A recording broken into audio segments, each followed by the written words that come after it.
po yung bagyo sa wakas.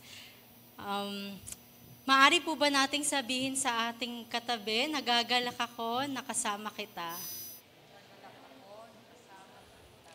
Yes, praise God, no? Indeed, it's a privilege that we are here, no? We are able to convene, we're able to attend this service.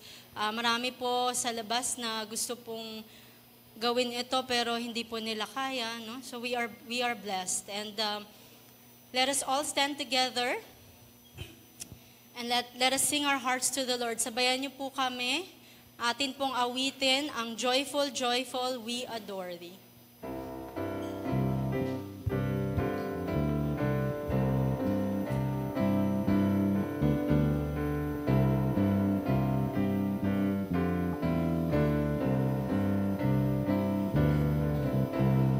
Joyful, joyful, we adore Thee, God of glory, Lord of love.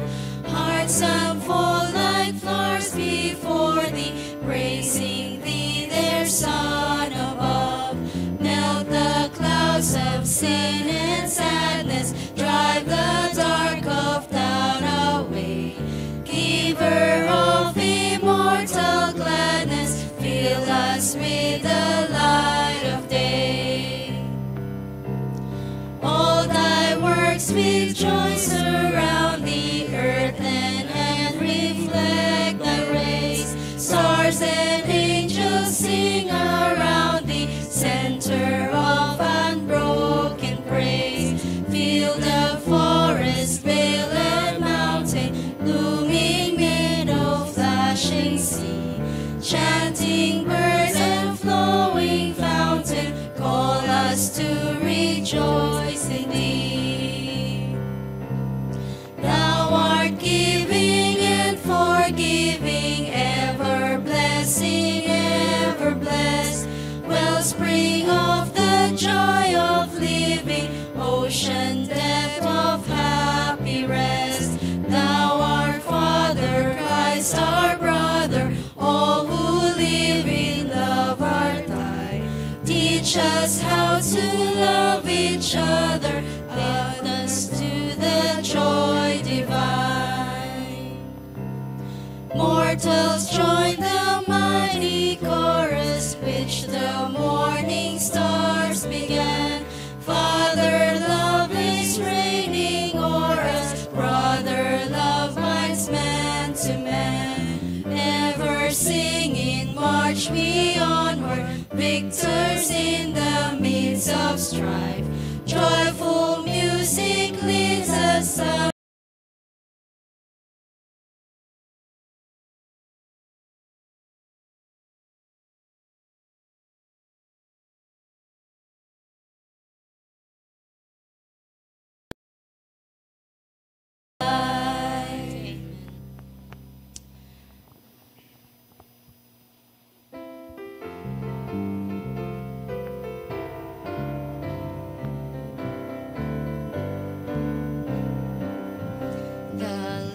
Our rock, in Him we hide, a shelter in the time of storm.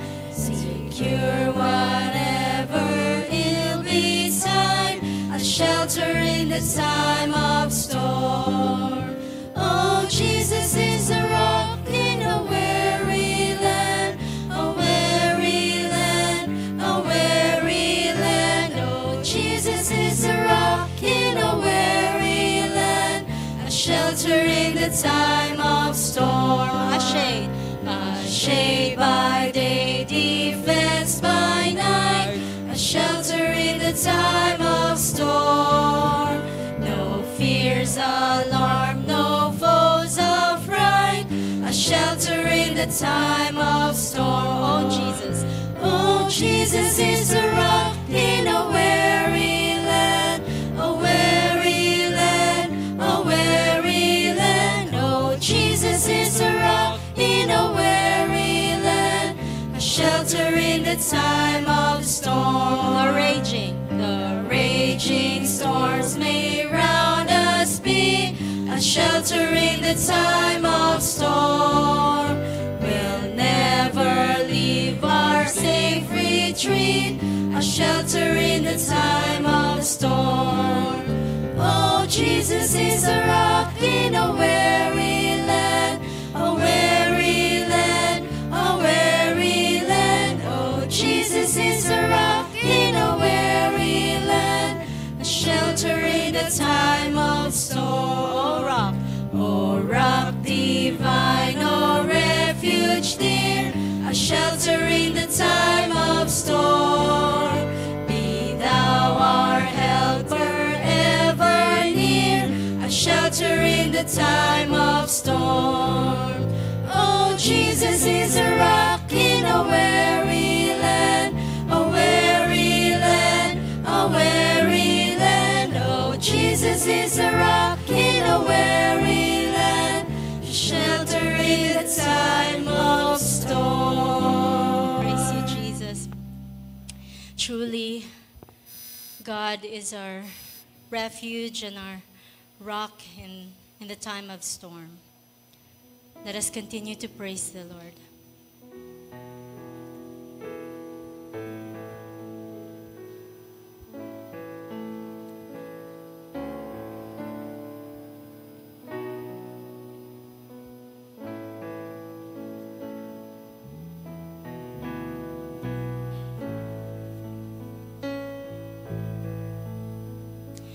Great is thy faithfulness, O God, my Father.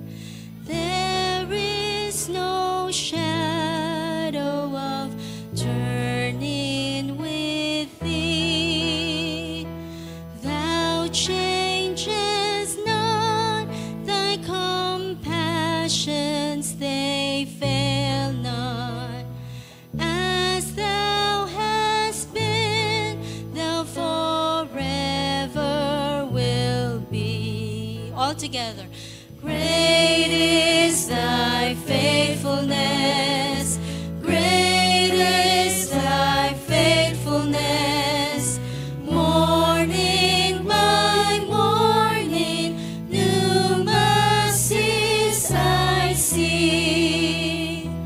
All I have needed, thy hand has provided.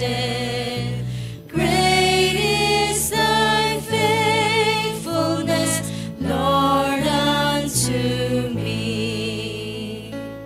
Summer.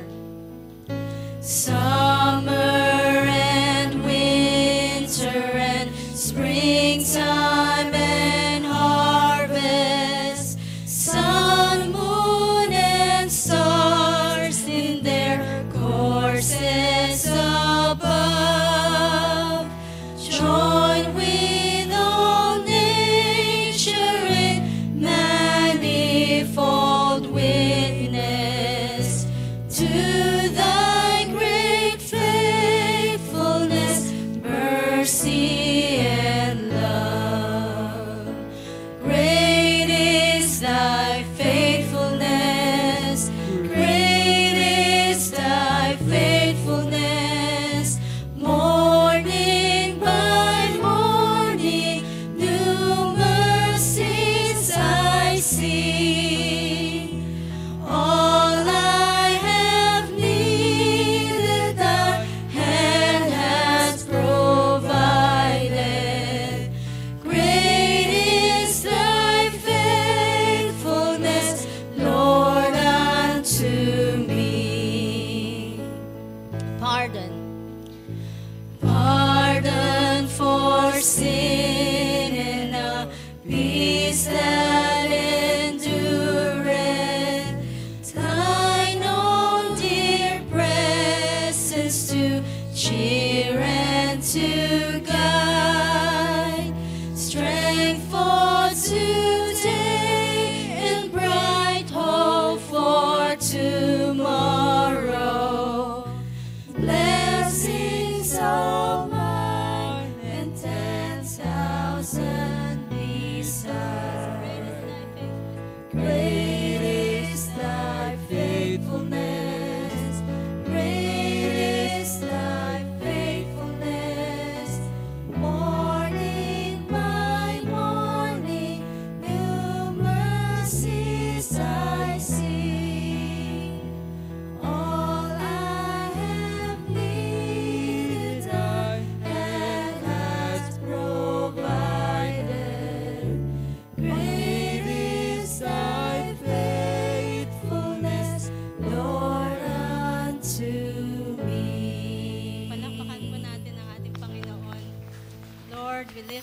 all the glory and honor to you, Almighty Father. In Jesus' name, amen. Let us all be seated. Let us pray. Father in heaven, great is thy faithfulness sa mga buhay po namin, O Diyos. Maraming salamat sa walang hanggang katapatan ng pag-ibig ninyo sa amin. Salamat, Panginoon, sa inyong habag na patuloy na kumakalinga, Panginoon, sa aming mga pangangailangan. Maraming salamat sa pagkakataon na kami po'y nakapagtitipon upang maibalik sa inyo, Panginoon, ang aming papuri, pagsamba, at pagluwalhati po sa inyo. Sa mga sandaling ito, kami po ay patuloy na humihiling, Panginoon, ng inyong pagtugon sa amin pong mga dalangin, sa amin pong mga hiling, Panginoon. Batid namin ang kahinaan, Panginoon, ang limitadong kakayanan ng bawat isa. Kaya naman, Panginoon, kami po ay patuloy na umaasa, Panginoon, sa iyo bilang aming sovereign God, O Lord, ng amin pong provider sa lahat ng aming pangangailangan. Dalangin namin, Panginoon, ang GCF Montalban. Dalangin namin ang aming mga patuloy na idinudulog sa inyo ng mga church leaders, ang aming mga deacons, Panginoon, ang aming ministry heads. Patuloy niyo po silang tulungan, patuloy niyo pong i-provide, Panginoon, ang makalangit na kaalaman sa bawat pong mga pagpapasya.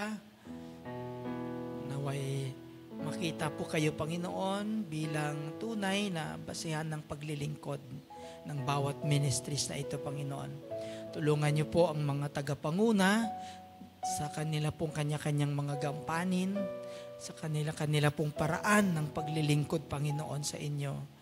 Tinataas namin ang mga puso nila, Panginoon, na inyo pong ibigay ang nararapat na kagalakan, O Diyos, ang nararapat, Panginoon, na pagtalima, Panginoon, sa mga pribilehiyo na ito ng pagsisilbi at paglilingkod sa ilalim po ng inyong pangalan. Dalangin din po namin, O Diyos, ang aming bansa. Patuloy niyo pong pagpalain ang amin pong mga tagapanguna mula po sa aming Pangulo hanggang po sa pinakamababang lingkod bayan, Panginoon, ng bansang Pilipinas. Pagpalain niyo po ang mga lingkod bayan na ito, Panginoon. Kayo po ang patuloy na makita, O Diyos, bilang sentro ng kanilang paglilingkod at paninilbihan, Panginoon, na naaayon po sana, Panginoon, sa inyong kalooban.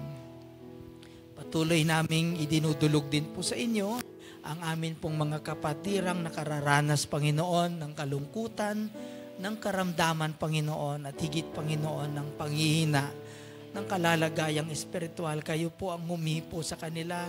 Kayo po ang magpaalala sa kanila, Panginoon, na ang buhay nang wala sa inyo, Panginoon, ay wala. Patuloy niyo pong, Panginoon, ibigay ang kaliwanagan ng kaisipan, ang katatagan, Panginoon, ng panunumbalik ng pananampalataya sa inyo, Panginoon. Naniniwala kami, O Diyos, kayo po ang Diyos na nakaalam ng lahat ng bagay. Panginoon, patuloy din po naming idinudulog sa inyo ang amin pong mga kapatirang nasa banig ng karamdaman. Pagalingin niyo po sila, O Diyos. Ibigay niyo po ang nararapat na lunas sa mga kalagayan pong ito. Dalangin din ho namin, O Diyos, ang amin pong mga kamanggagawa, saan mang pong panig ng daigdig, saan mang pong lupalop, Panginoon, ng mundo na nakaaabot ang inyong salita. Patuloy naming idinudulog ang kanilang kalakasang pisikal, ang kanilang katatagan, Panginoon, ang maayos na kalalagayang pangkaisipan at spiritualidad, Panginoon. Alam ko, batid po namin, O Diyos, ang kanilang hangarin na maipalaganap ang inyong salita. Kayo na po ang bahala, Panginoon, mag-provide sa kanila ng kanilang pangangailangang finansyal, pangangailangan, Panginoon, ng kalakasang pisikal. Tulungan niyo po ang bawat isa, Panginoon, ang bawat tahanan, ng bawat pamilyang, Panginoon, nang naririto. Batid niyo po, Panginoon, ang aming mga hiling. Batid niyo po ang aming mga puso. Patuloy kayong mangusap, manguna, Panginoon, sa bawat haligi ng tahanan, Panginoon, ilaw ng tahanan na naririto. Kayo nawa, O Diyos, ang makita na sentro, Panginoon, ng kanilang buhay, ng kanilang pamumuhay, O Panginoon. Maraming salamat po sa pagkakataon na ito na kami po ay makararanas ng paglilingkod, Panginoon, sa paraan po ng aming pagbabalik, Panginoon, ng papuri at pasasalamat sa inyo. Kayo po ang aming higit na pinupuri, binabalik po namin ang lahat ng pasasalamat sa matamis na pangalan ni Jesus. Amen. Amen.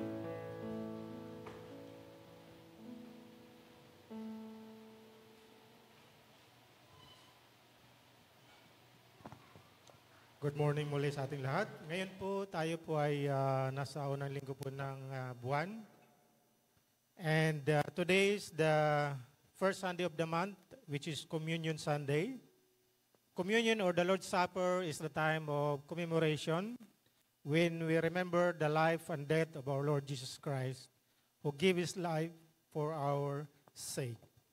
So let's meditate on what the Apostle Paul wrote on the 1 Corinthians chapter 11, verses 23 to 29. Kung meron po kayong Bible, you can read it with me. 1 Corinthians chapter 11, verses 23. For I received from the Lord what I also passed on to you. The Lord Jesus, on the night He was betrayed, took bread. And when He had given thanks, He broke it and said, "This is my body, which is for you. Do this in remembrance of me." In the same way, after supper, He took the cup, saying, "This cup is the new covenant in my blood. Do this whenever you drink it in remembrance of me. For whenever you eat this bread and drink this cup, you proclaim the Lord's death until He comes. So then, whoever eats the bread or drinks the cup of the Lord in an unworthy manner will be guilty of sinning against and blood of the Lord. Everyone ought to examine themselves before they eat of the bread and drink from the cup. For those who eat and drink without discerning the body of Christ eat and drink judgment on themselves." So bago po tayo manalangin, nanyan ko po lahat na let's search our hearts and minds before we participate this important ordinance of the Lord Jesus Christ for us. Gusto ko lang emphasize yung sinasabi sa verse 29. Sabi po doon, for those who eat and drink without discerning the body Christ, eat and drink judgment on themselves. So kung meron po tayong mga unconfessed sin na maging hadlang para tayo po ay magiging karapat-dapat na makibahagi po sa gawain ito, this is the time that we'll ask the Lord for forgiveness. So let us pause for a while and let us commit this time to the Lord.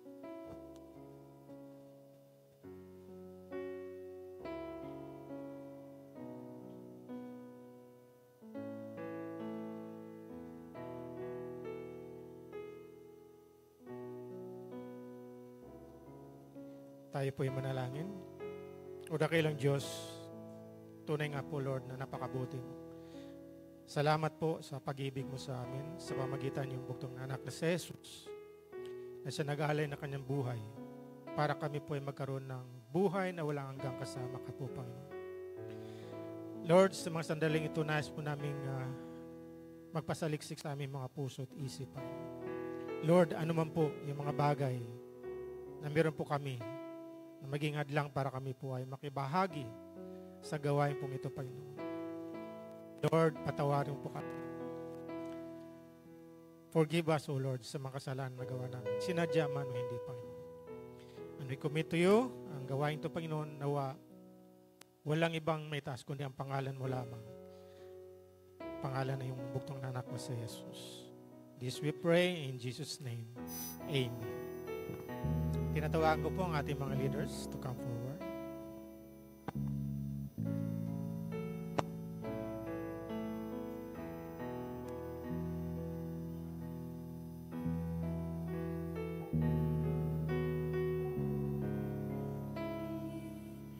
Prepared with the wine and the bread. All who are hungry and thirsty, come and your souls will be fed. Come in the Lord's invitation, receive from His nail-scarred hand. Eat of the bread of salvation, drink of the blood of the Lamb. Come to the table of mercy, paired with the wine and the bread. All who are hungry and thirsty, come and your souls will be fed. Come at the Lord's invitation, receive from His nail-scarred hand. Eat of the bread of salvation, drink of the blood of the Lamb.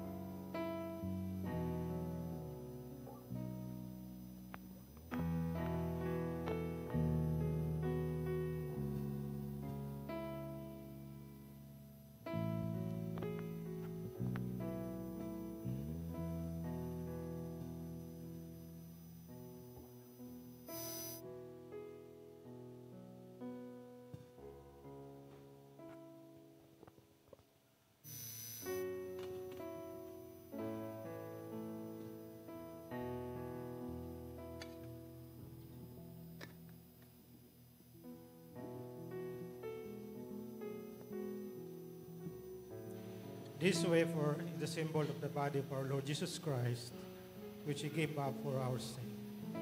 Let's lift the wafer and all together say, thank you, Jesus, for your body that you gave up for me.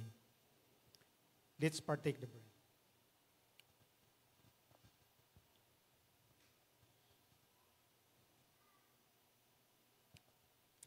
This cup is the symbol of the blood of our Lord Jesus Christ, which is shed for the forgiveness of our sin. Let's lift the cup and all together say, thank you, Jesus, for your blood that you shed for me. Let's drink the cup.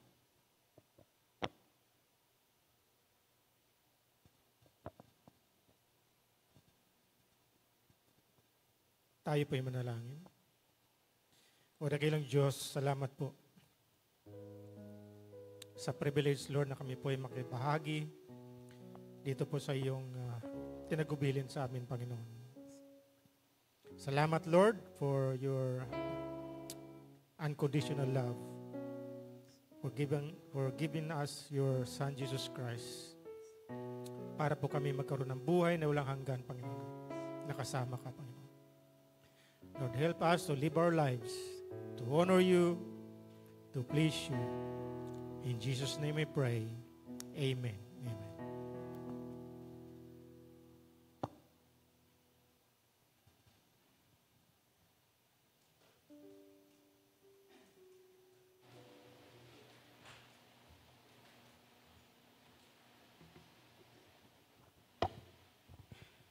Children ages 3 to 16 are encouraged to join the Sunday school classes. Parents or guardians of children ages 3 to 8 may accompany their children in going to the Sunday school room. Our Sunday school teachers are waiting for them in the classroom upstairs. Now, let us prepare ourselves as we worship God through our giving. God is pleased when we give with a grateful and thankful heart. He loves cheerful or hilarious giving. We give because He first gave His Son as evidence of His great love for all of us. We give because we love Him. Just before we sing our offering song and pray for the offerings, we would like to request everybody to please make use of our offering envelopes by using the space labeled as tithes, which is intended for our general fund. After giving your tithes, you can also give your offering for our various ministries as the Lord leads you to do so. This is over and above your tithes for the Lord. If you need pencils or pens to use, just raise your hand and our ushers will assist you. You can also opt to send your offerings through online banking. Details are being flashed on the screen. Ayan po. Also inserted in the bulletin is our praise and prayer item slip. You can write your thanksgivings and prayer petitions to the Lord. After writing, you can drop them in the box provided at the usher's table as you leave later. Also, we would love to be with you in our midweek prayer fellowship every Wednesday from 7 to 8:30 in the evening. We would also like to briefly acknowledge that our flowers today are offered to the Lord by Sis Abby Villanueva. If everyone is ready to worship the Lord through giving, then let us all stand once again as we sing our offering song. We praise you, Father God, for you alone are worthy. Your goodness and your blessings always overflow. We offer to you our lives as a pleasing sacrifice. We lift up our hearts to you, and we thank you, Lord, for your love. Let us pray. Thank you, Father, for the privilege of giving back blessings that we have received, Panginoon. We joyfully return these blessings to you, Lord. May you continually bless us financially so we can able to sustain our living and to give to our brothers who are in need, Panginoon. May these offerings be used in the furtherance of your kingdom. In Jesus' name, amen. You may all be seated.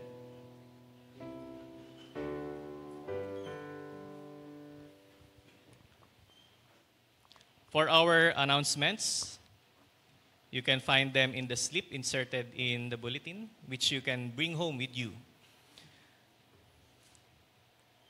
Let us read the announcements that we have today.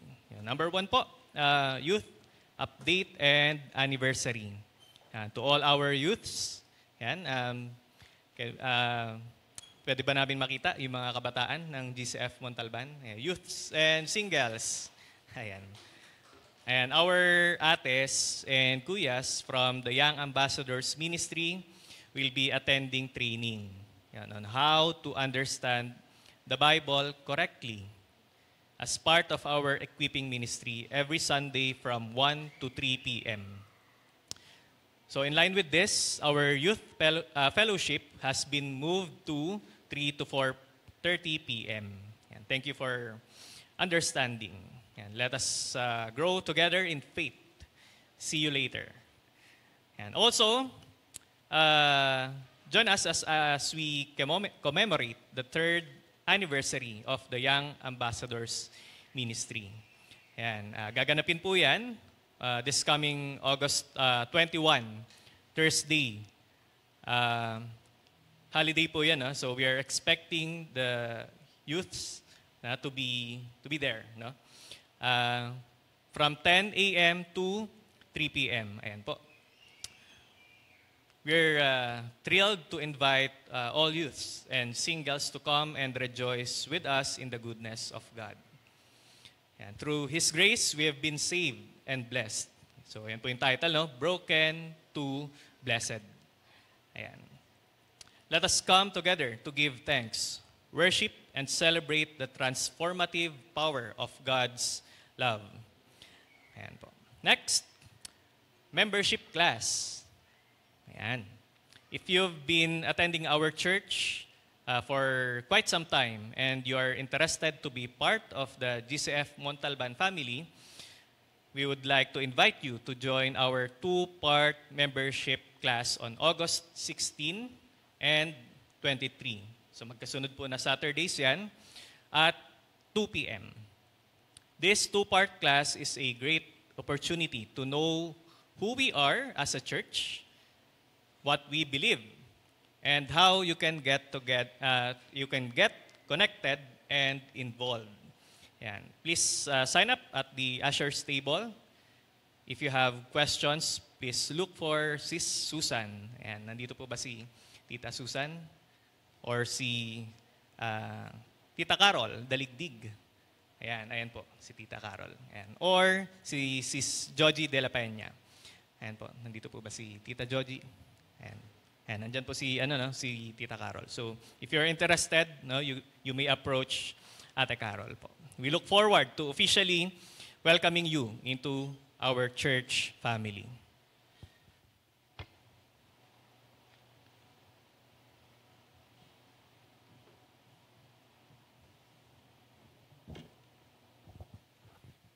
For our scripture reading, let us all open our Bibles. Verse 1. Again, Genesis 17, verse 1. Let us all stand in reverence to God's word. Let us read God's word together in whatever Bible translation you may have. When Abram was 99 years old, the Lord appeared to him and said, I am El Shaddai, God Almighty. Serve me faithfully and live a blameless life. May the Lord add blessing to the reading of His word. Please be seated.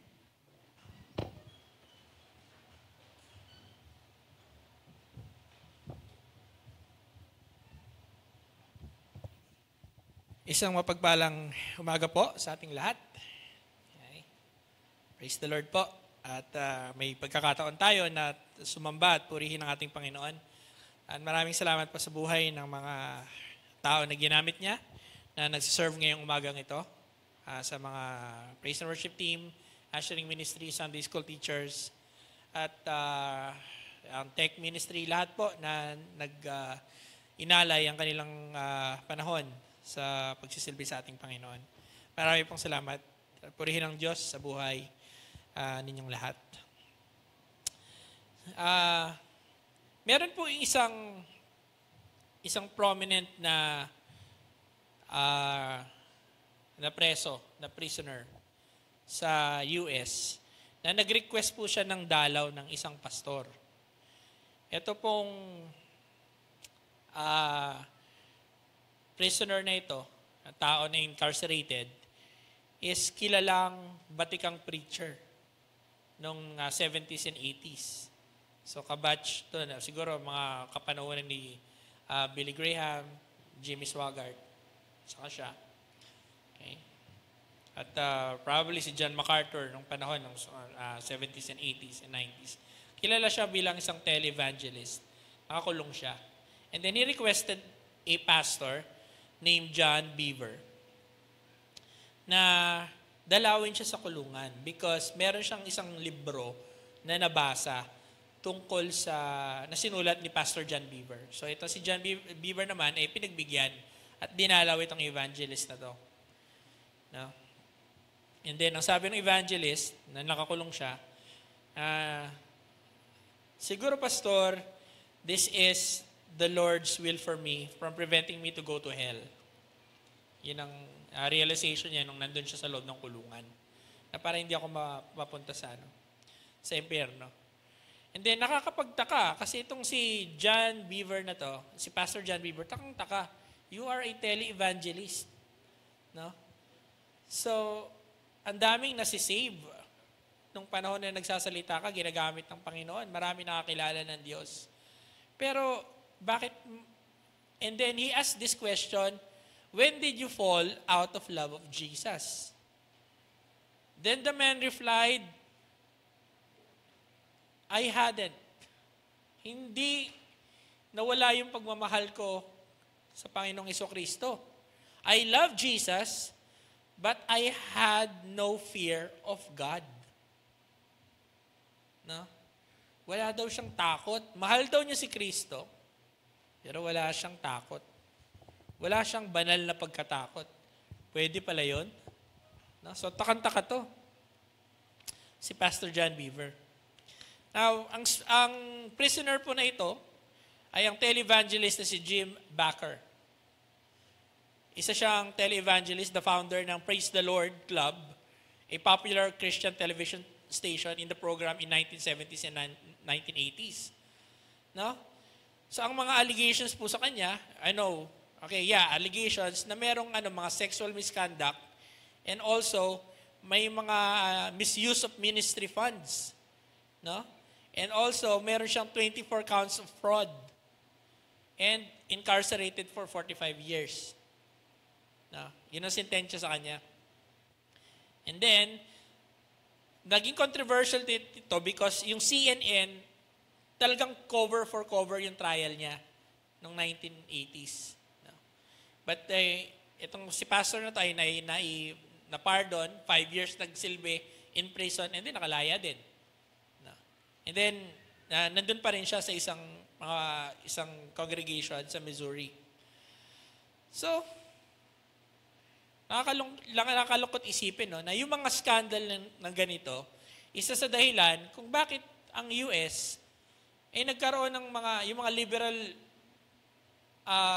movement nila is nawala sa Panginoon because there are preachers, teachers na nalaglag.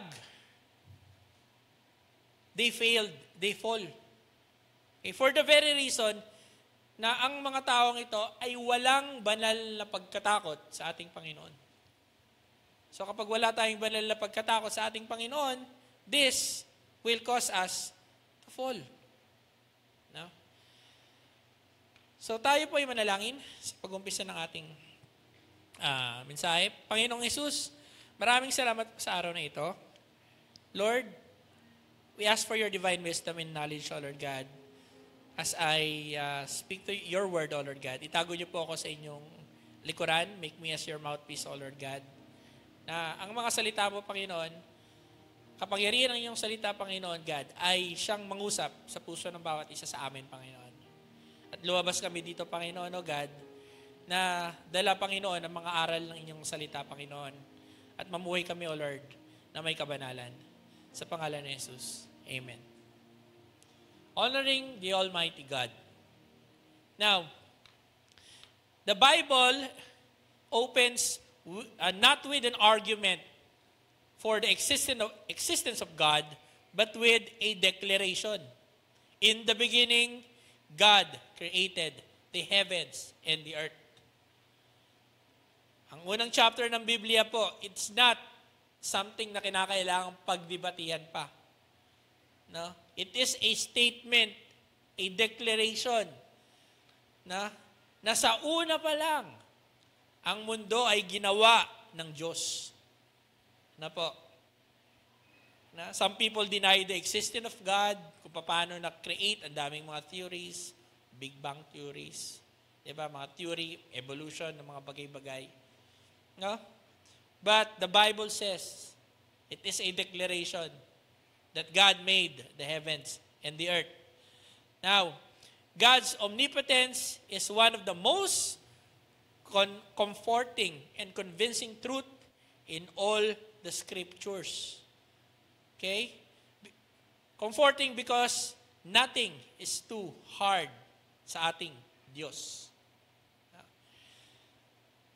Sa araw na ito, today we will look for 4 key passages, 4 key verses, okay? It stretches from Genesis, okay? Mula sa una hanggang uli, that displays God's power, revelation, incarnation, and what? Consumption. Mga pangyayari. Kung bakit nga ba natin pupurihin at itataas ang pangalan ng ating Panginoon. Now, Abraham was called by God from Ur, and then sinabi ng Panginoon na, okay, lumipat ka dyan sa lugar na yan, and then I will make you a what? Pumunta ka dyan, no? And then manirahan ka dyan sa lugar na yan. Now, in Genesis chapter 7, 1 and 2, okay, this is the time na ang Panginoon, ang Diyos, ay nangusap kay Abraham na na merong isang pangako.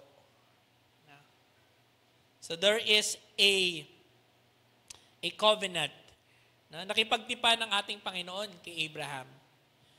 Okay. When Abraham was 99 years old, the Lord appeared to him and said, I am El Shaddai, God Almighty. Serve me faithfully and live a blameless life. I will make a covenant with you by which I guarantee to give you countless of descendants. Napakahalaga ng pangyayari pong ito sa history ng ating pananampalataya. Because, anong dahilan? Sa tagpong ito, nag-umpisa na ang plano ng Diyos na iligtas ang sanglibutan. From the time po na Adam and Eve fall sa kanilang mga kasalanan, no? So hindi na naging maganda ang pagtingin ng Diyos sa tao sapagkat siya ay may makasalanan because God is holy. And God revealed Himself to Abraham as what? El Shaddai, Almighty God. Na nakipagkasundo o nakipagtipan sa isang tao. No? It all happens here. Gaya ng mga kiniklaim ng mga religion ngayon, kung napapansin nyo, Muhammad, di ba, ng Islam, ang propeta, it starts with what? A vision, an angel.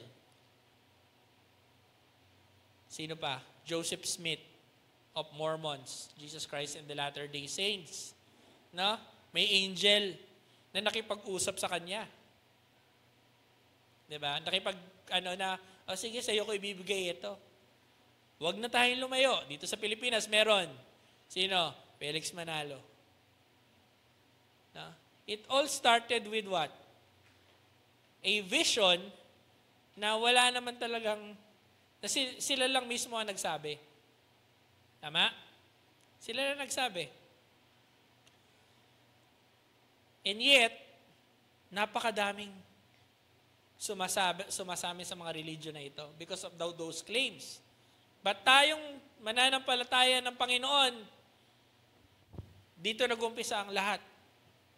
Isang covenant. Kanino? Kay Abraham. Ano po? Hindi sa tao, hindi sa anghel, ang Diyos mismo nangusap siya. To start ang pinakamagandang pangyayari para sa sangkatauhan.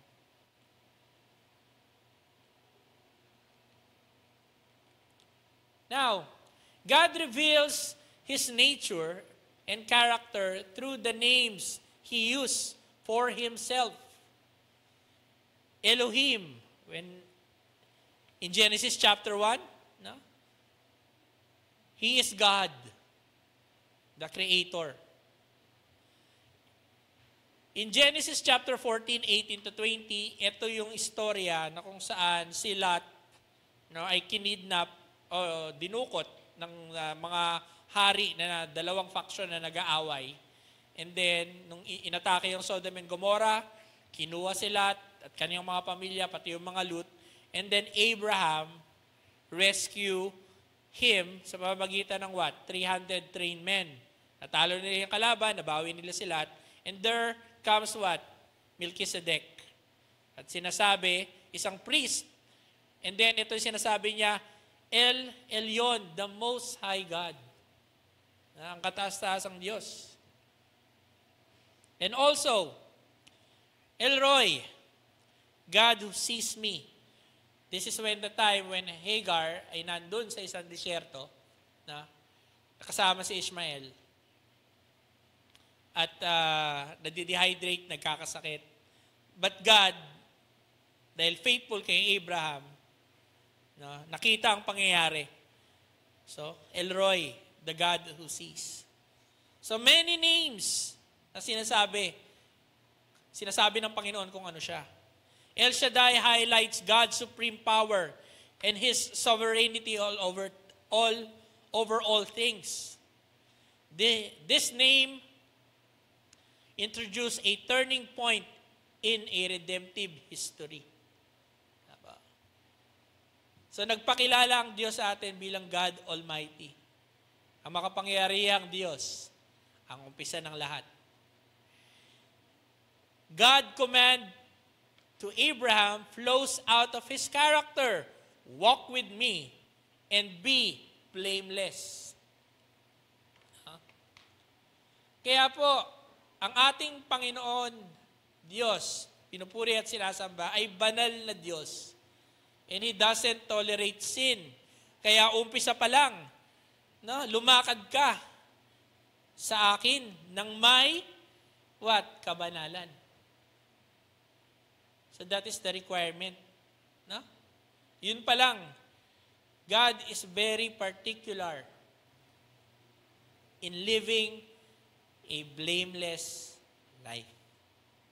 Now,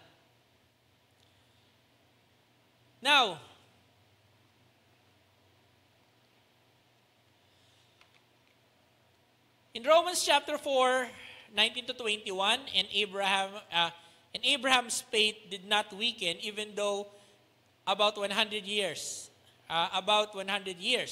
He figured his body was what? Good as dead. And so was Sarah's womb. Abraham never wavered in believing God's promises. In fact, his faith grew stronger. And in this, he brought glory to God. He was faithful, convinced that God is able to do whatever He promised. In Genesis chapter 17, ang buong chapter niya na yan po, ay kwento ni Abraham kung saan Abram, hindi pa siya Abraham, Abram pa siya, na kung saan sinabi na si Sarah, ang kanyang asawa, ay hindi na pwedeng manganak. But, alam naman natin, nagkaanak siya, Isaac. May anak pa nga siya sa labas si Ishmael. Pero si Isaac yung nasa kanya nakaangkla yung pangako. Diba? Nasa kanya. Now, kahit na imposible sa isang barren woman manganak dahil matanda na, God made it possible. Na dahil sa pananampalataya ni Abraham. Okay, because of God's faithfulness through His covenant through Abraham. And Abraham was confident looking forward to the city of eternal foundation, a city designed and built by God. It was by faith that even Sarah was able to have a child, though she was barren and old. She believed that God would keep His promise, and a whole nation comes from this one man who was good as dead, a nation with so many people that like the stars in the sky and the sand on the seashores, there is no way to count them. No? Dahil sa pananampalataya po. So ang ating pong pananampalataya ay nakaangkla. Kanino? Sa ating Diyos, tunay at makapangyarihan na Diyos. So tayo po ay dapat gaya ni Abraham at ni Sarah, believe, have faith. We are worshiping a God that is what? Powerful. No? Tunay at makapangyarihan ang ating Diyos na pinaniniwalaan. No? And our obedience is rooted to His power, not in our ability. Walk with me blamelessly. It's impossible na magawa natin yan kung tayo lang. No? Pero sa pamamagitan lamang ng kanyang kapangyarihan, we can do it. Sa pamamagitan lamang ng kapangyarihan ng ating Diyos. God is Almighty. Honor Him with your life by living righteous. Apa? So, ibig sabihin pala, ang pananampalataya may kasamang pamumuhay ng may kabanalan.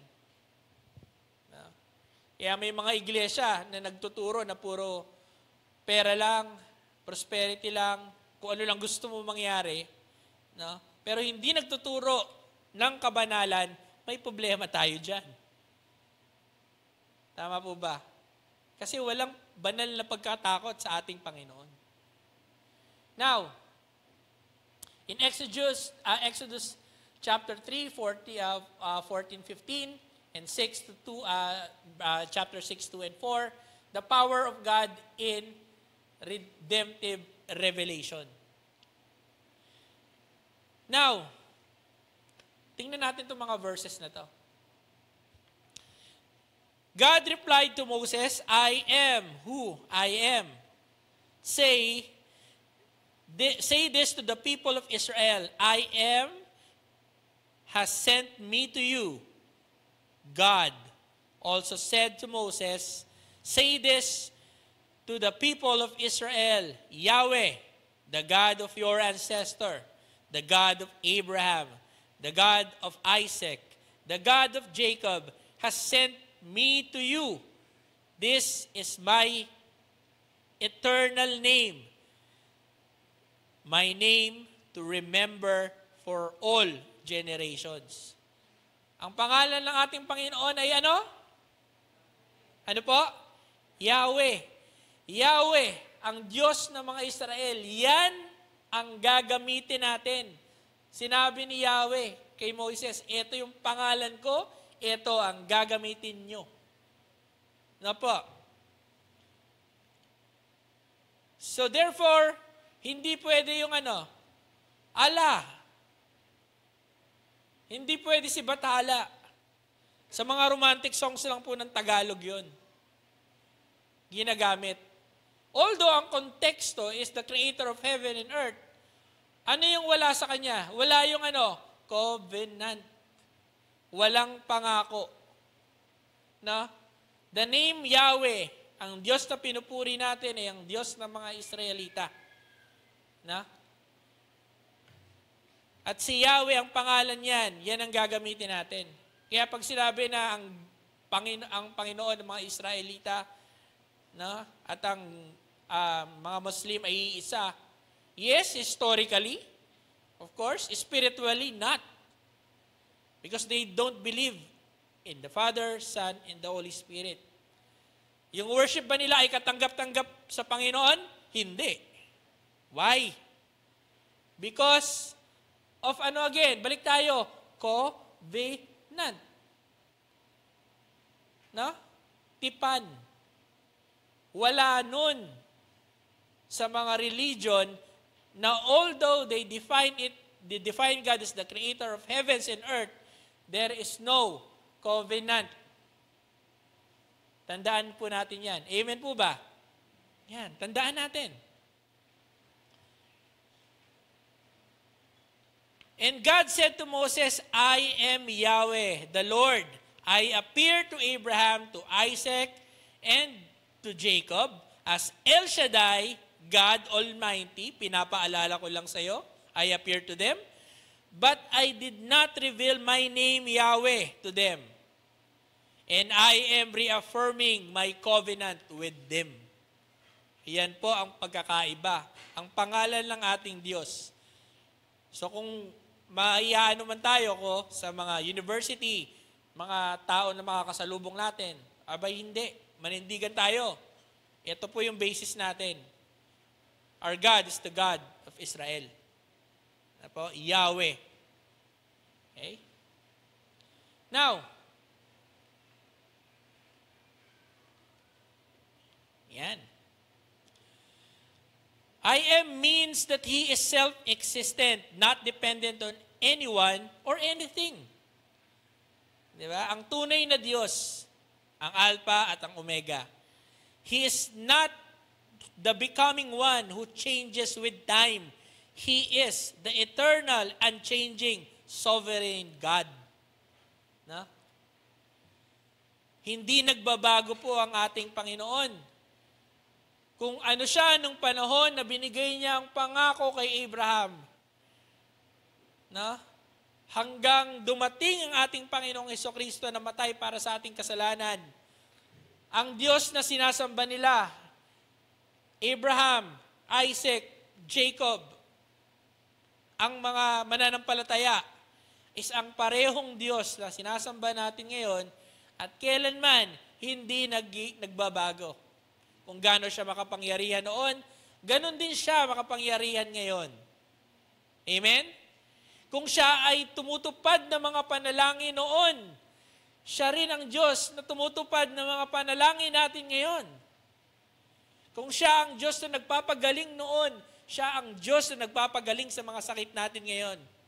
At kung siya ang Diyos ang nagpo-provide noon, siya pa rin ang Diyos na magpo-provide sa mga panalangin natin at pangangailangan natin hanggang ngayon. Amen? Amen. He never changes. Okay? This covenant, the name of God, the one He used when promising Abraham, Isaac, Jacob, a land and a people. No? The word I am is not distant. He is present, involved, and faithful. No? Kaya kinakanta natin, great is thy faithfulness. Amen?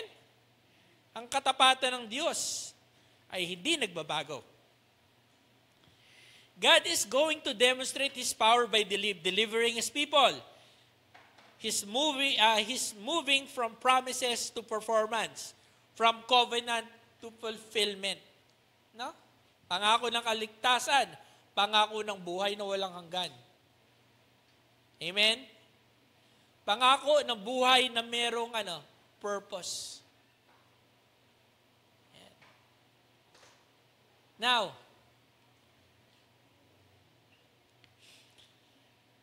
so ano makikita natin dito? Ano yung mga matututunan natin? Yan. Trust God's unchanging nature in changing times. Anchor your faith not on your emotion or circumstances, but in the unchanging nature of God. Na? Live confidently in God's covenant and promises.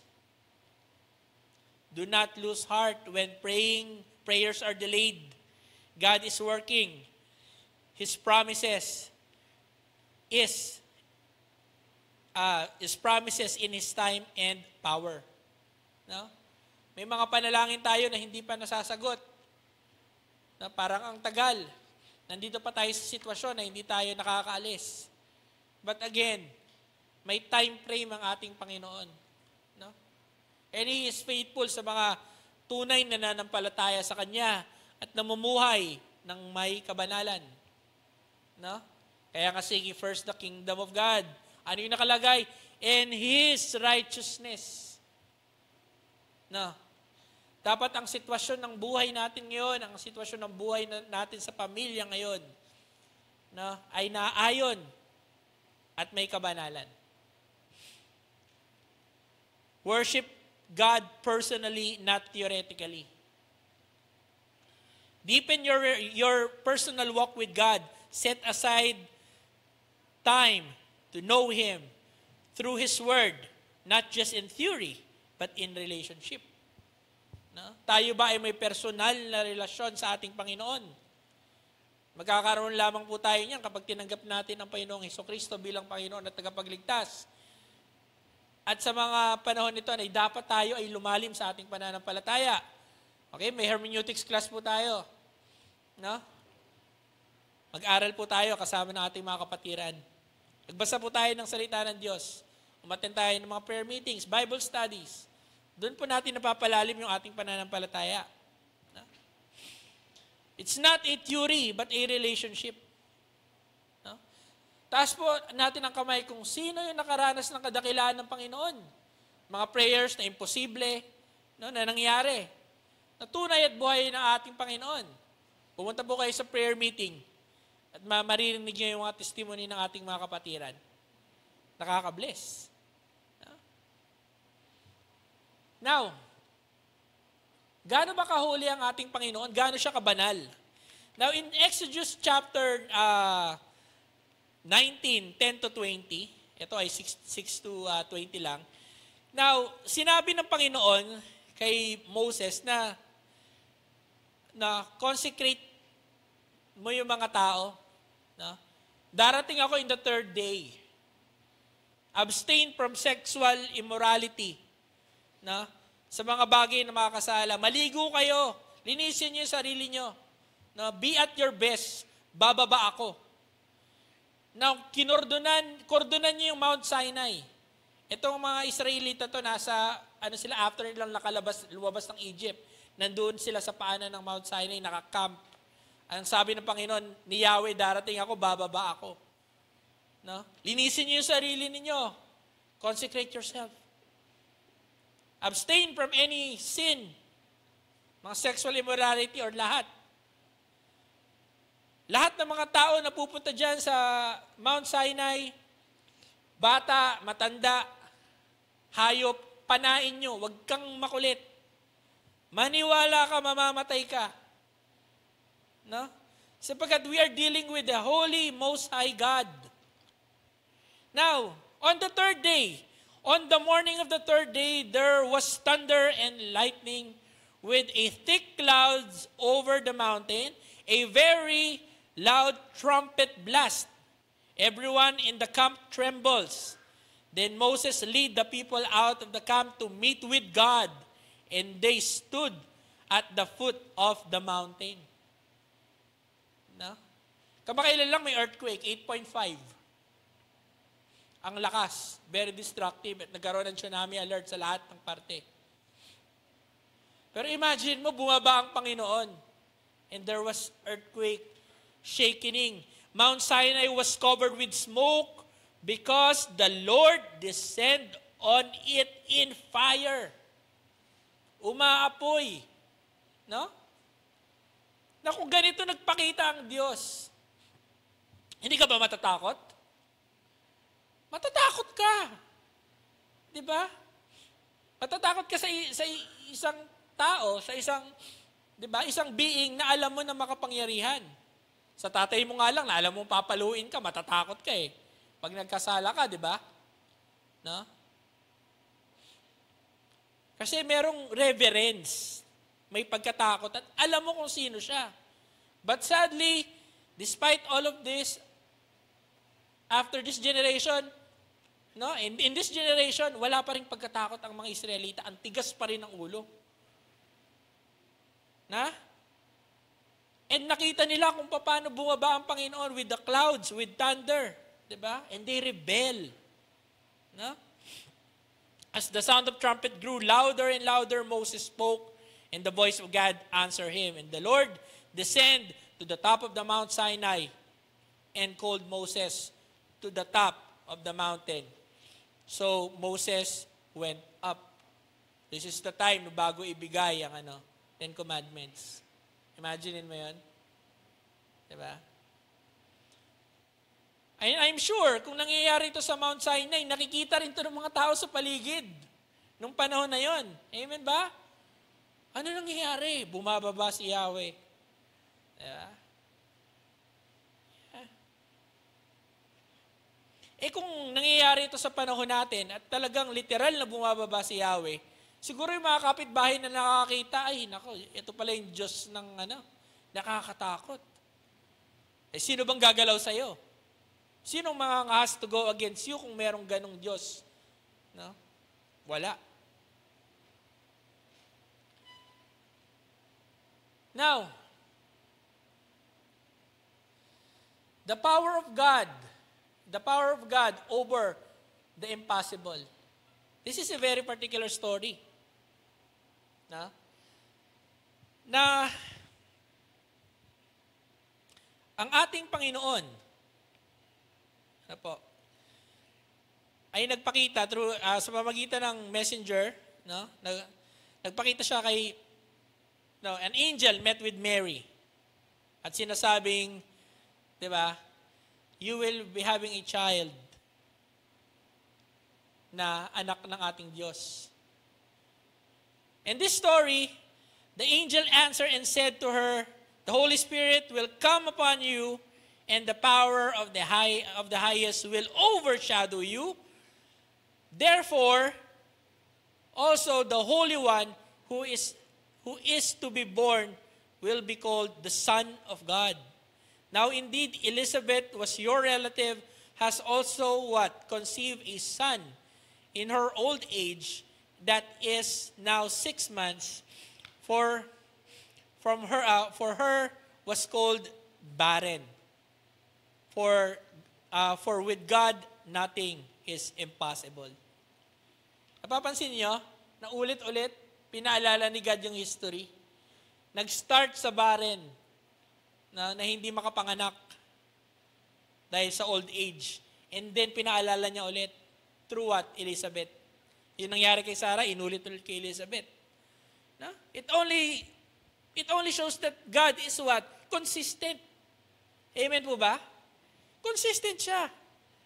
Pag pinapaalala niya ang isang bagay, sinasabi niya kung sino siya. No? Ang layo ng pagitan ni Abraham at saka ni Moses eh. Pero pinapakilala niya pa rin ang sarili niya. Now, we all know that this is what? True. Because kung ano yung ginawa sa Old Testament, ginawa ulit ni God sa New Testament. It's a very consistent God. At ang impossible, naging what? Posible. No? For with God, nothing is impossible. Nakakatuwa. Because sa una pa lang, may plano na talaga si God. Yung plano niya is what? To redeem ang sangkatauhan. That's the plan. And this verse is what? Ang katuparan ng mga pangako ng Diyos. Again, it always start with the impossible. Na? Elizabeth was barren and yet now pregnant. Mary is a virgin, yet will be given birth to the Son of the Most High God. Nakikita natin dito. In both cases, God stepped into the supernatural, into nature with what? A supernatural. Ganun po kapangyarihan ng ating Panginoon. No? Pag niloob niya at nasa plano niya, laging mangyayari kahit imposible. No? Napansin niyo ba ang mga bagay na pinanalangin natin at kalooban ng Diyos? Malalaman naman natin ang mga bagay na if it is kalooban ng Diyos, hindi yung nakikita natin pag we are looking backward. Amen ba? Bakit nangyari sa akin ito? Bakit tinupad ng Diyos sa panalangin ko? If you're going to look backward on your journey, makikita mo, ang dali ko lang nakuha, ang dali lang binigay. Bakit? Kalooban ng Diyos eh. No?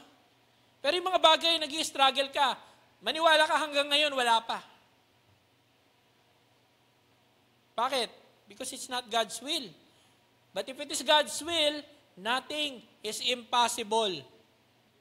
No? For with God, nothing will be impossible. Now, Okay. Nothing is impossible with God. God is sovereign. No? His will cannot be what? Okay? Cannot be thwarted. God is almighty. He rules over creation, time, and circumstances. God is faithful. He keeps His promise even when they seems impossible. Nakakatuwa ang ating Panginoon. He is sovereign. Sa kapanganakan pa lang ng ating Panginoong Jesucristo, nung the time na nangusap siya, si Mary, kay Mary, 2 miracle na kagad na nangyari. Ano ang unang miracle? Si Elizabeth, manganganak kahit barren. Pangalawa, si Mary walang asawa, magkakaanak. Diba? Now, trust God in your situation. Kung kayo man ay nasa sitwasyon na parang imposible, ang pangako ng Panginoon, Jesus looked at them intently and said, humanly speaking, it is impossible, but with God, everything is possible. The same word na sinabi ng angel kay Mary. Di ba? Laging may ganitong passage sa Bible. Because God is our miracle working God and works with the impossible. Yan po, panghawakan natin yan. Although the context of this in Matthew chapter 19, ito yung isang mayamang lalaki nagsasabi na, paano ba magliligtas? Maliligtas. Ang sabi ng Panginoon, ibenta mo yung ari-arian mo. Diba? Ibenta mo yung ari-arian mo. Sumunod ka sa akin. Nalungkot siya, umalis. And then, nasabi ni Jesus Christ, mas madali pang makapasok yung camel sa needle kaysa yung mga mayayamang lalaki sa kaharian ng Diyos. And then, binitawan ni God ito.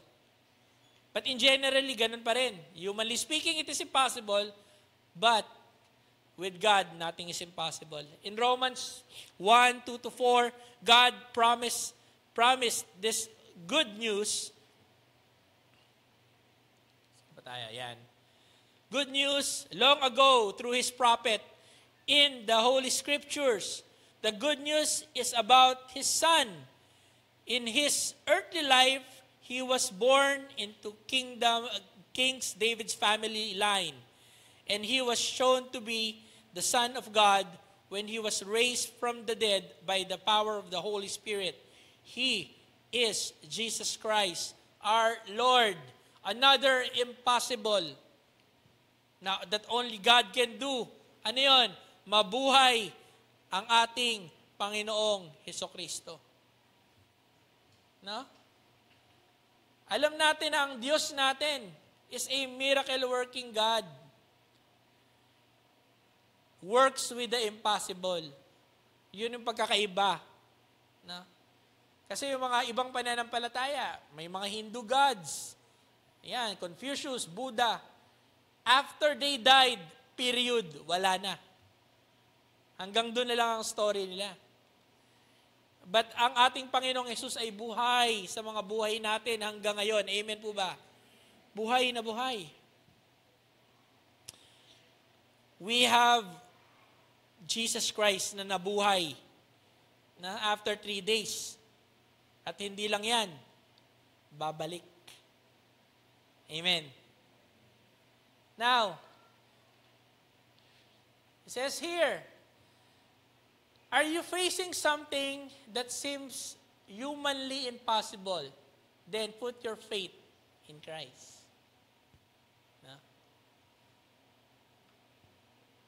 Honor God's power by believing and submitting to His word like Mary. Let it be to me according to your word. Kaya nga po, importante na binabasa natin ang salita ng Diyos. At hindi lang tayo nakikinig ng salita ng Diyos every Sunday na tinuturo ni pastor, na tinuturo ng ating mga leaders. No. To be able to understand God's will, nakalagay na po yan sa Biblia. Napaka-importante na. Now, kaya nang sinabi ko, ito yung pinaka-hinahihintay natin. No? Ito ang pinakahihintay natin. Ang storya ng mga religious leaders tapos na. Tama ba? Pagkatapos ng lahat ng mga pananampalataya ng mga Diyos-Diyosan, after yung angkla nila, dahil nakaangkla lamang sa tao, pag namatay yung tao, tapos ang storya. No? Diba? Ang ibang faith, ibang pananampalataya, parang movie. Pag namatay na yung bida, natapos na yung istorya, mga Japanese movies, no? Mga animes, puro tragic. Ganon din sa Korean. No? Ganon yung mga ending, tapos na. Pero sa atin, hindi. Series po ito. Series po ang pinapanood natin at ongoing. Yun po ang pananampalataya natin. It's an ongoing. At we are waiting for this moment. No? The power of God in internal reign. Napakaganda. Because we have a living hope. No? Na matapos man ang buhay natin dito sa mundong ito. Someday, nandito tayo sa ganitong klaseng senaryo. Na lahat tayo magpupuri at magpapasalamat sa ating Panginoon. And from the throne came a voice that said, "Praise our God, all His servants, all who fear Him, from the least to the greatest." Then I heard again the sound like the shout of the vast crowd, or the roars of the mighty ocean waves, or the crash of a loud thunder. Praise the Lord, for the Lord is our God, the Almighty reign. Let us be glad and rejoice, and let us give honor to Him. For the time has come for the wedding feast of the Lamb, and His bride has prepared Himself. We are the bride, mga kapatid. Tayong mga tunay na nananampalataya sa Panginoon. Ang iglesia, no? Kinakailangan, the bride has prepared herself. The question, are we prepared for this moment? Are we prepared for this scenario? No? Now,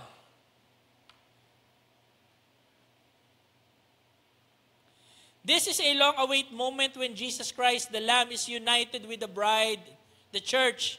And here's the beautiful part. His bride has prepared herself. This is the picture of readiness, purity, and joy. It is not about religion, it is about relationship. Now, this worship flows not from emotions alone, but from what? The truth, ang katotohanan that God is on the throne. In the world full of brokenness and fear, heaven reminds us that God reigns.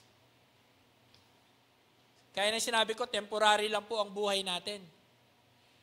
But we have a living hope that someday, pagkatapos ng lahat ng ito, makikita natin ang ating Panginoon. From the very throne of God comes a sovereign command, praise our God. This is not limited to the church leaders or spiritual elites. It is a universal summon to all who revere Him, both in small and great.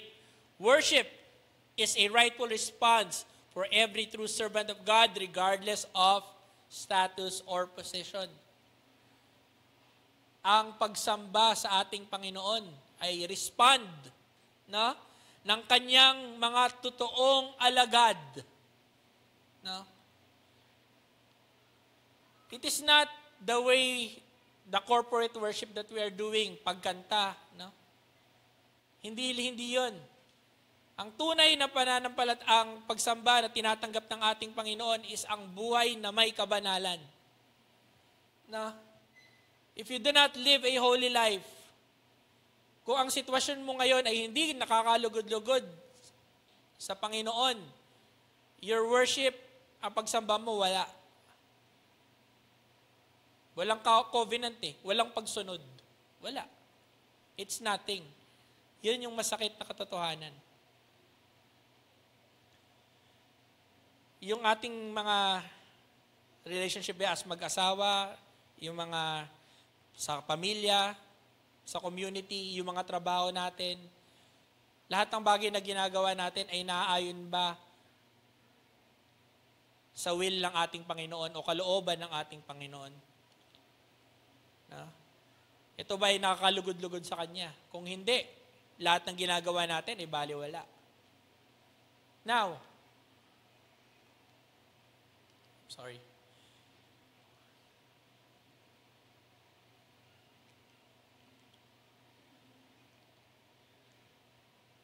Okay. In Philippians chapter 2, 9 to 11, babasahin ko lang ang ilan. No? Darating ang panahon that every tongue declares Jesus Christ is Lord to the glory of God the Father. No? And ito mahalaga in 1 Timothy chapter 6 verse 14 to 16 that you obey His commands without wavering. Then no one else can find fault with you from now until the Lord Jesus Christ comes again. Okay? For at just the right time, Christ will be revealed from heaven by the blessing and the only mighty God, the King of kings and the Lord of lords. He alone can never die, and He lives in the light so brilliant that no human can approach Him. No human eyes can ever see Him, nor ever will.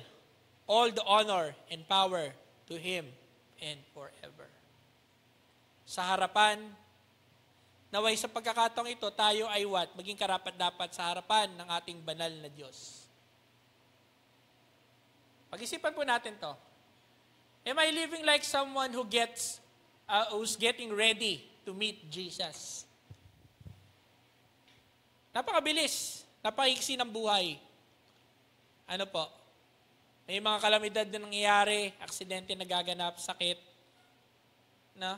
Pero bilang mananampalataya, nasaan po yung status ng ating buhay ngayon? No? Naalala ko po yung kwento ni Papa. Elder po siya noon.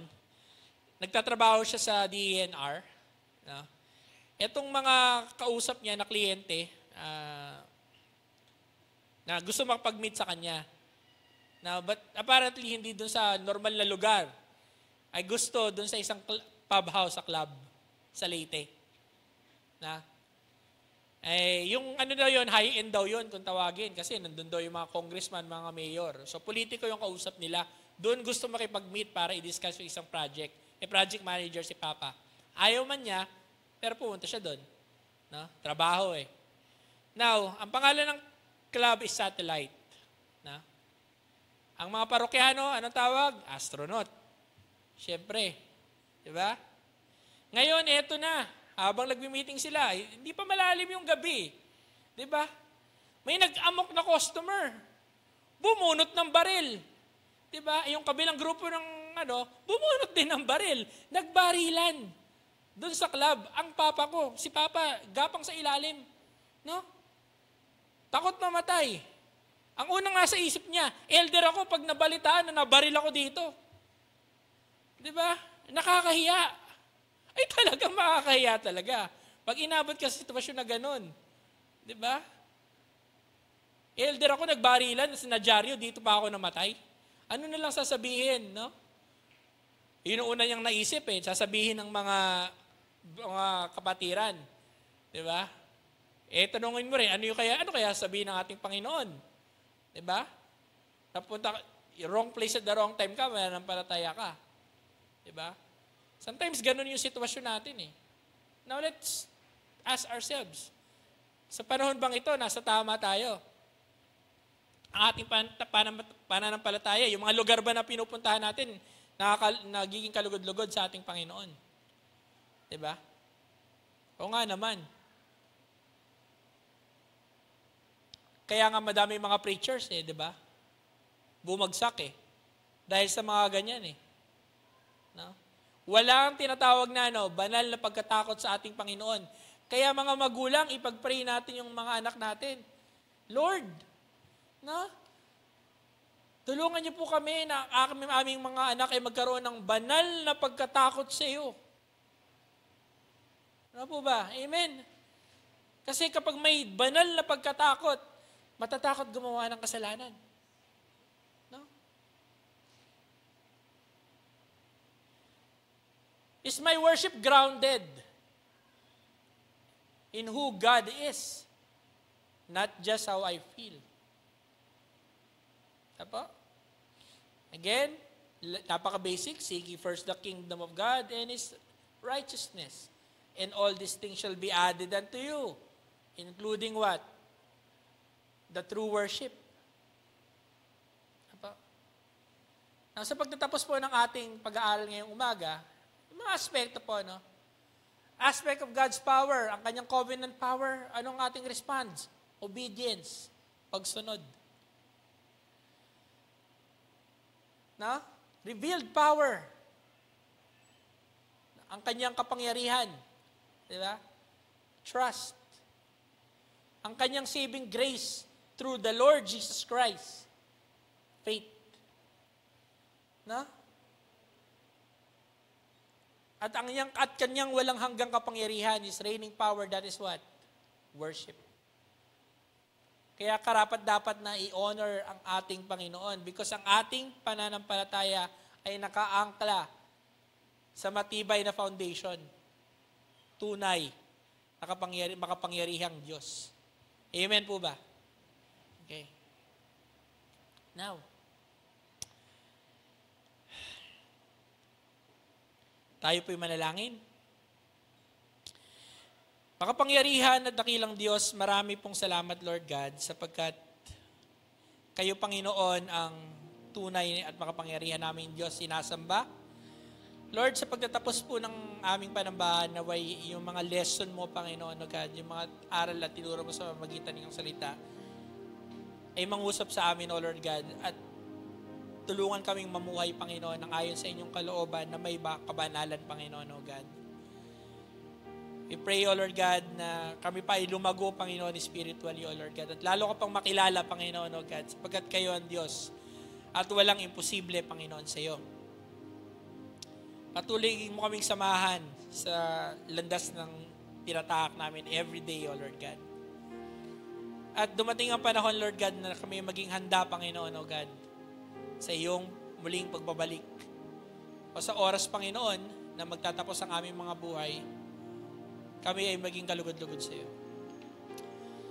And now unto Him that is able to keep us from fallen and present us faithful, faultless, before the presence of His glory with exceeding joy. To the only wise God, our Savior, be the glory, majesty, dominion, power, both now and ever. Amen.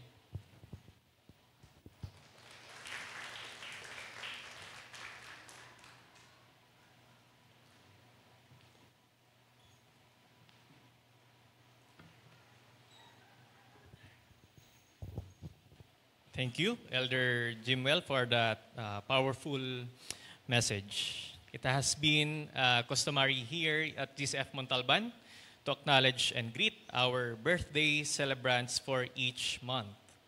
So today, we would like to greet all the celebrants for the month of August. In honor of your birthday, please watch this video.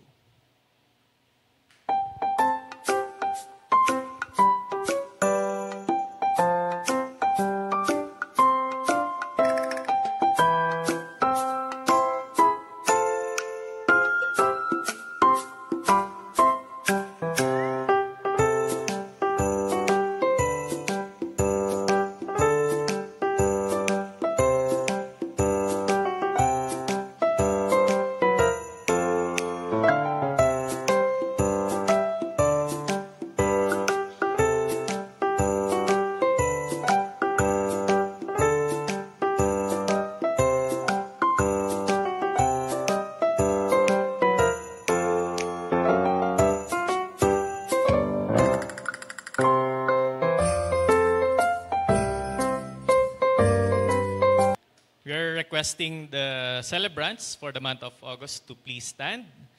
And even if your names was not flashed on the screen, okay lang po, inaanyahan po namin kung tumayo. Ayan, lahat po ng celebrants. Ayan, maligayang kaarawan po muli. Ayan.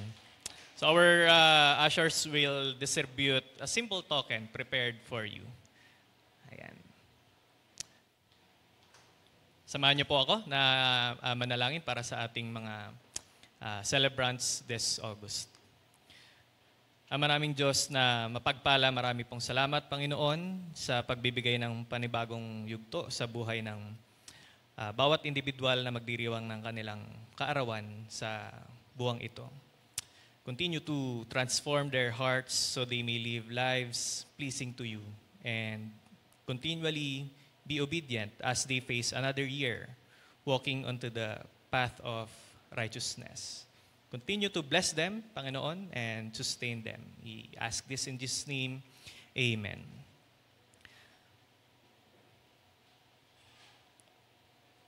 Before we let you go, we encourage everyone to please return the bulletin at the usher's table after the service so we can use them again in our next worship service and save printing cost.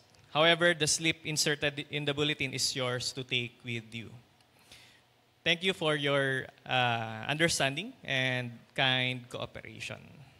At this time, we would like to recognize our guests and visitors. If you came here for the first time, may I request our visitors to please stand so we can recognize you. Yan. Meron po ba tayong bisita ngayong umaga sa left side natin? Meron po ba tayong first-time visitor? Parang wala. How about dito sa side? May new faces po ba tayo nakita? Wala po. Sige. Kung wala po, I would like to request everyone to greet one another as we sing our welcome song.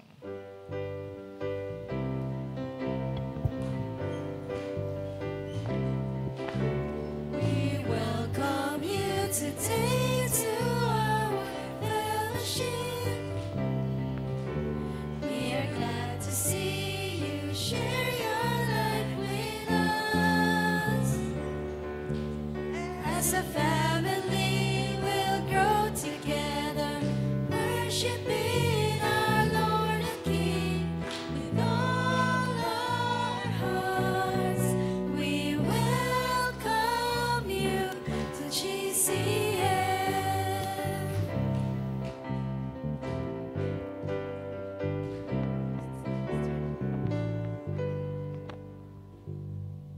At para po sa ating panghuling awitin, atin pong awitin ang A Shelter in the Time of Storm.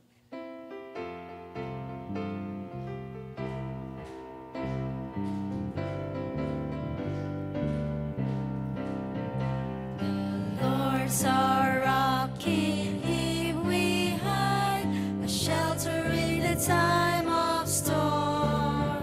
Secure whatever ill betide, a shelter in the time of storm.